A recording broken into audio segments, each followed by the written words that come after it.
கடமைகள். இந்த உலகில் நமக்கு எதையும் எதிர்பார்க்காமல் அன்பு கொடுப்பவர்கள் தான் நம் பெற்றோர்கள். அப்படிப்பட்ட பெற்றோருக்கு நம்ம என்ன செய்ய வேண்டும் என்பதை பற்றி பேச வருகிறார் நம் பள்ளி மாணவி எஸ் முதசிரா ரஸ்மி 4th ஸ்டாண்டர்ட். அஸ்ஸலாமு அலைக்கும் வரஹ்மத்துல்லாஹி வபரகாத்துஹு.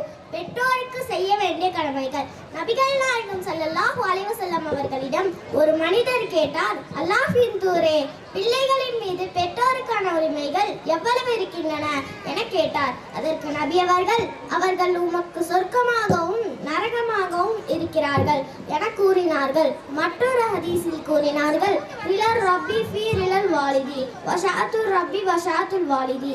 அல்லாஹ்வின் திருப்தி தந்தையின் திருப்தியில் இருக்கிறது, மேலும் அல்லாஹ்வின் கோபம் தந்தையின் கோபத்தில் இருக்கிறது.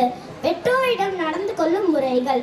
பெற்றோருக்கு அன்பு செலுத்தணும், மரியாதையோட இருக்கணும், ஒழுக்கத்தோட நடந்துக்கணும், அவர்களுக்கு கட்டுப்பட்டு நடக்கணும், பணிவிடை செய்யணும், அவர்களுடைய தேவைகளை நிறைவேற்றணும், அவங்கள கஷ்டப்படுத்தக்கூடாது, சத்தமா பேசக்கூடாது, அவங்கள சந்தோஷமா வச்சுக்கணும், அவங்களோட பாவ மன்னிப்புக்காக துவா செய்யணும்.